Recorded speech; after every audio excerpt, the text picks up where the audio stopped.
रवि प्रदोष है। कहते हैं रविवार का यदि प्रदोष पर्व पड़े ना, और शिव जी को 3 चीजें रवि प्रदोष के दिन दी जाती हैं। पहले नंबर पर 1 लोटा जल, दूसरे नंबर पर प्रदोष काल में दीपदान, और तीसरे नंबर पर भगवान शंकर के नाम का उच्चारण। पंचाक्षर मंत्र या षडाक्षर मंत्र या श्री शिवाय नमस्ते। जब कोई कह दे कि तुम्हारी जिंदगी में दुख ही दुख है, जब कोई कह दे तुम्हारे जीवन में कष्ट ही कष्ट है, तब एक काम चालू करो, शिव की आराधना। तब एक काम चालू करो, भगवान शंकर की आराधना। 3 चीजें अपना लो।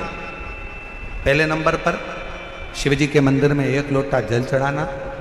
दूसरे नंबर पर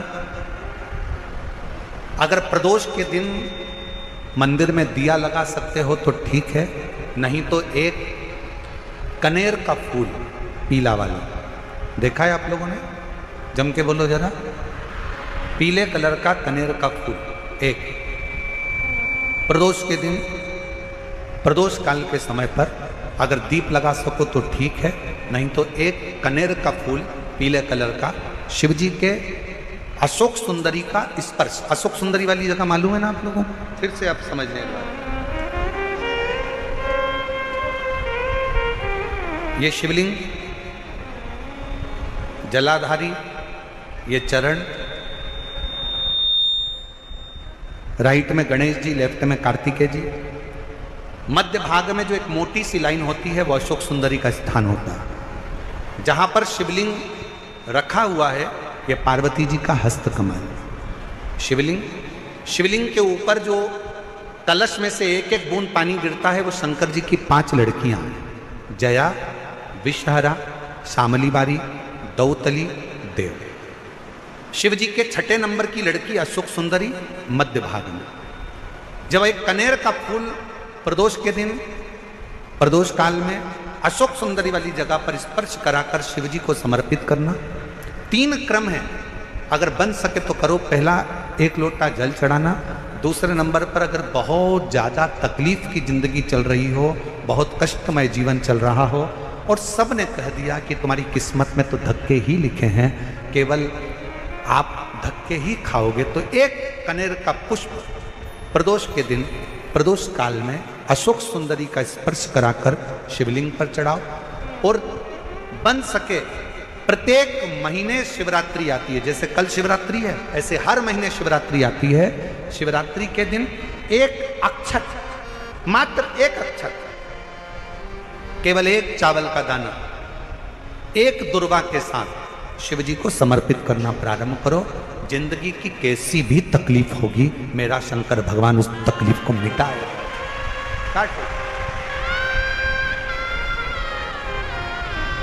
शिव की आराधना, और दिल से बाबा को पुकारते रहो, श्री शिवाय नमस्तुभ्यं, श्री शिवाय नमस्तुभ्यं, श्री शिवाय नमस्तुभ्यं, श्री शिवाय नमस्तुभ्यं। उसको पुकारते रहो, दिल से उसको विश्वास के साथ पुकारो।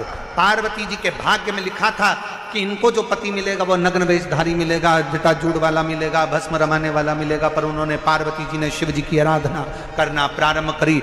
और जब भगवान शंकर की आराधना करना प्रारंभ करी तो भगवान शंकर ही उनको पति के रूप में मिल गए। और जब स्वयं देव अधिदेव महादेव हमारे भाग्य में अगर आ जाते हैं तो बाकी के भाग्य की सारी रेखाएं अपने आप सीधी हो जाती हैं।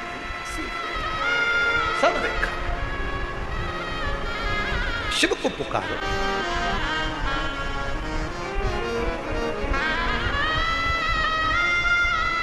भगवान शंकर को पुकारने का प्रयास करो।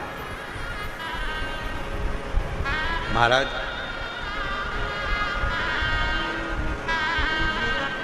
शिव महापुराण की कथा एक बड़ी सुंदर बात कहती है,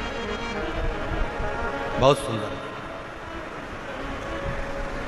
जिसके दिन खराब चल रहे हो ना, तुम्हें मालूम है कि तुम्हारा रिश्तेदार के दिन खराब चल रहे हैं, उसकी तकलीफ की जिंदगी चल रही है, उसको कष्ट है।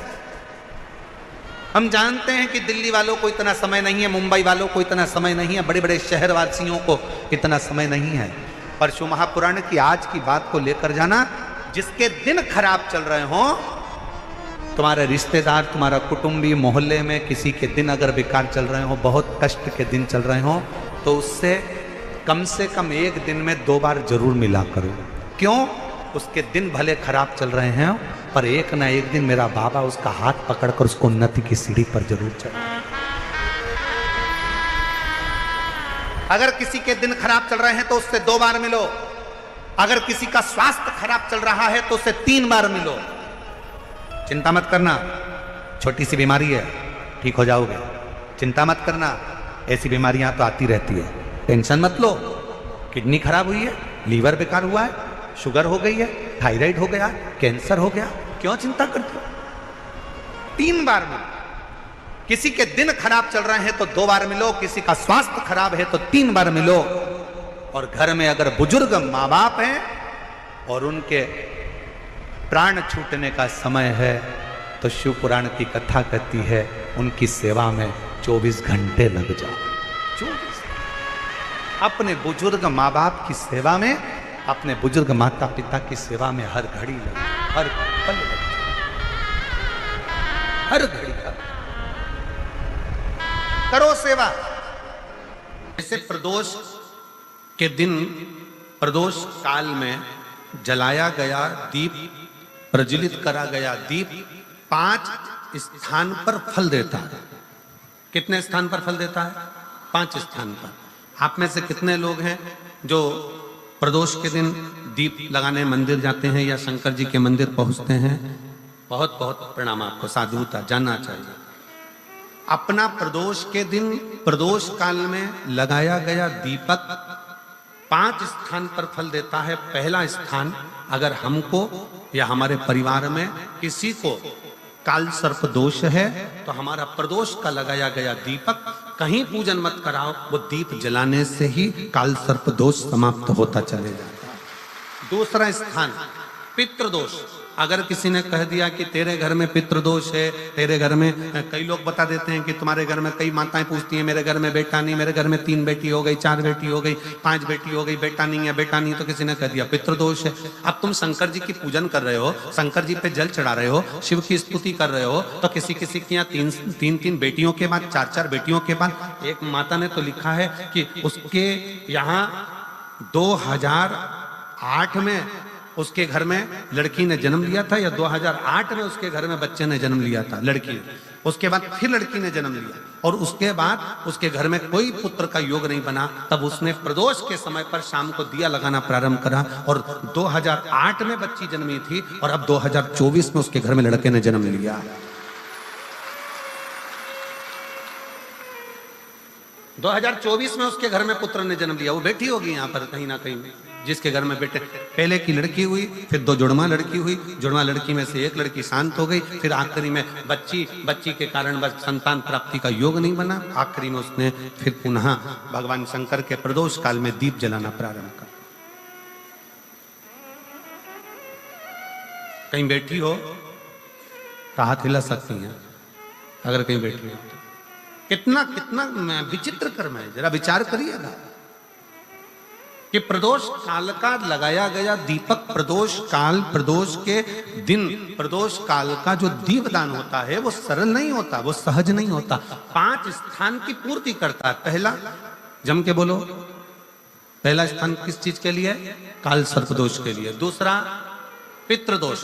कैसा भी तुम्हें कोई पितृदोष बता दे, कितना भी तुमसे कोई कह दे कि तेरे घर में पितृ का दोष है, तेरे घर में ये दोष है, अगर आप प्रदोष के दिन, प्रदोष काल में, अर्थात सूर्य अस्त के समय के 2:45 तक का जो समय होता है, 2 घंटे के समय का, उसके अंतर्गत अगर आप प्रदोष काल के समय में भगवान शंकर को दीप लगाने के लिए अगर पहुंचे हो, तो वो आपको फल देगा ही, पितृ दोष का निवारण होगा ही, चाहे तुम कुछ करो चाहे मत करो, और पितृ की शांति करा दे।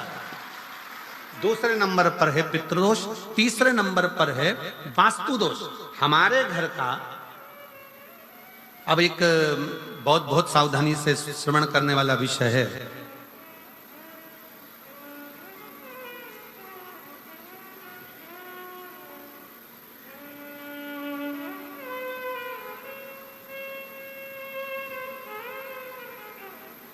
यदि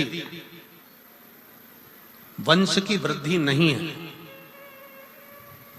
30 वर्ष शादी के हो गए, 40 वर्ष शादी के हो गए और औलाद है ही नहीं, डॉक्टर ने भी हाथ नीचे कर दिया,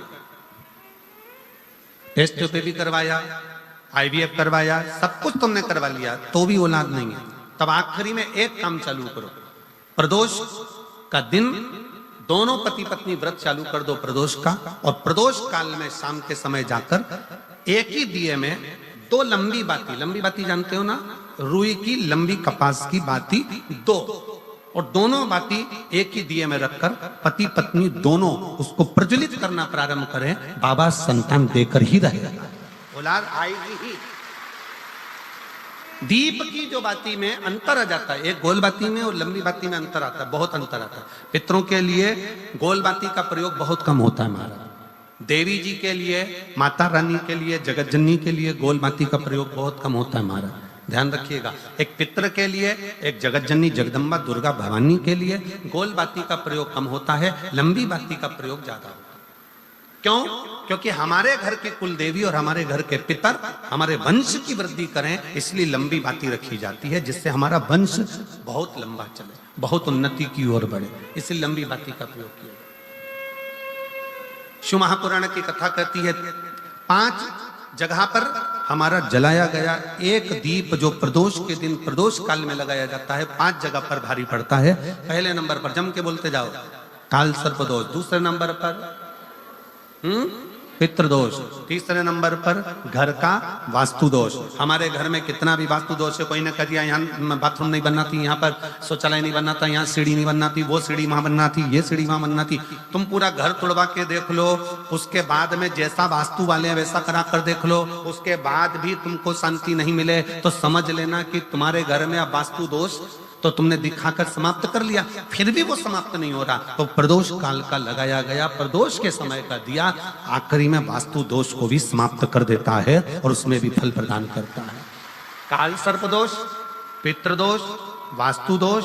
चौथे नंबर पर 1 रुपया कमाया, 1.25 रुपये खर्च हुआ, पैसा आया गया, ये चौथे नंबर का व्यापार में थोड़े दिन दुकान अच्छी चली, थोड़े दिन बैठ गए, थोड़े दिन काम चला, थोड़े दिन बैठ गए, गाड़ी चली, थोड़े दिन फिर बैठ गए, अर्थात हमारी फैक्ट्री थोड़े दिन चली फिर बैठ गए, कहीं ना कहीं तकलीफ, थोड़े दिन खाते थोड़े दिन रोते वाला चल रहा है। तो प्रदोष काल का, प्रदोष के समय का दिया इस दुख को समाप्त कर कर रेगुलर एक जैसी सांझी, एक जैसी लक्ष्मी की वृद्धि करते चले गए, प्रदोष काल का। और 5वें नंबर का प्रदोष काल का दिया, प्रदोष समय का दिया 5वें नंबर पर रोग का निवारण करता, रोग निवारण।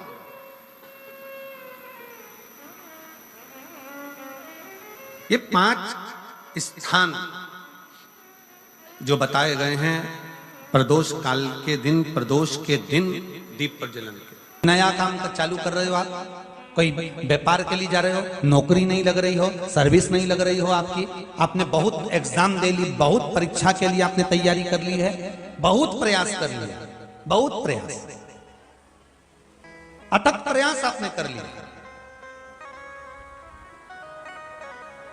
भगवान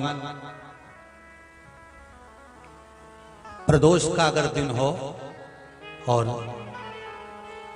प्रदोष काल का समय हो और एग्जाम प्रदोष के बाद हो, या आपको तारीख मालूम पड़ जाए, उसके पहले अगर 15 दिन 20 दिन पहले भी प्रदोष पड़ रही हो तो बेलपत्री समभागी बना। समभागी मतलब ये जो चिकना वाला पत्ता होता है ना बेलपत्री का, सीधा वाला भाग, और इस पत्ती का भी सीधा वाला भाग, ये दोनों जो बेलपत्री के चिकने भाग होते हैं महाराज, ये बेलपत्री का जो चिकना भाग है और ये चिकना भाग है, इन दोनों में लाल चंदन लगाकर बेलपत्री के भाग को जोड़ना। मारा इस भाग को अपने हस्त कमल में रखकर उल्टा हाथ उस पर रखकर भगवान देव अधिदेव महादेव के 12 ज्योतिर्लिंग का स्मरण करना। श्री शिवाय नमस्तुभ्यम, या पंचाक्षर मंत्र नमः शिवाय, या षडाक्षर मंत्र ओम नमः शिवाय। पंचाक्षर मंत्र हो, षडाक्षर मंत्र हो, श्री शिवाय नमस्तुभ्यम शिव महापुराण का मूल मंत्र हो, स्मरण कर कर उस मंत्र का अपनी कामना कहकर अशोक सुंदरी वाली जगह पर उसको छुआकर भगवान शंकर पर उसका स्पर्श कराकर उसको लाकर नंदी का एक चरण ऊंचा भाग जहां चरण का हो, नंदी जब शिव जी के सामने होता है तो उसका एक पांव ऊंचा होता है, नंदी का जो पांव ऊंचा हो उस मंदिर में जो भी, चाहे आगे पांव हो पीछे का पांव, जो पांव उस मंदिर में हो ऊंचा, उस चरण के पास अपनी कामना कर कर रख दीजिए और थोड़ा सा मूंग, हरा मूंग थोड़ा सा श्री गणेश जी महाराज का नाम लेकर किसी भी गौशाला में या नंदी गण जहां हो, आपके मोहल्ले में कोई नंदी हो जो घूमता हो रोड पर, कोई बैल हो तो उसको वो मूंग खिला दीजिए और उसके बाद थोड़ा सा मूंग हथेली लेकर थोड़ा सा खिलाकर आप अपने एग्जाम पर या कोई व्यापार चालू कर रहे हो या नौकरी करना चाह रहे हो, सर्विस करना, आप उसके लिए चले जाओ, उसमें सफलता मिलेगी। पर करना किसको पड़ेगा? जो व्यापार करने जा रहा है, जो नौकरी करने जा रहा है, जो सर्विस करने जा रहा है, जो अप्लाई करने जा रहा है, जो अप्लाई के लिए आगे बढ़ने जा रहा है, कोई कंपटीशन एग्जाम में बैठने जा रहा है, करना उसको। अच्छा, शादी करना है लड़के की, उपाय कर रही अम्मा, उपाय मां कर रही है। शादी करना है बेटी की, उपाय कर रही मां। थोड़ा तो बेटा बेटी का हाथ तो लगवाओ उसमें, भले वो करने नहीं जाए पर स्पर्श तो कर दे उसको। फिर कल वाली बात आ गई महाराज, तुम समोसा खाओगे तो तुम्हारे पेट में जाएगा, वो खाएगा उसके पेट में जाएगा। तुम भजन करोगे तुम्हें मिलेगा, वो करेगा उसको मिलेगा। दान तुम करोगे तुम्हारे खाते में जाएगा, वो करेगा उसके खाते में जाएगा।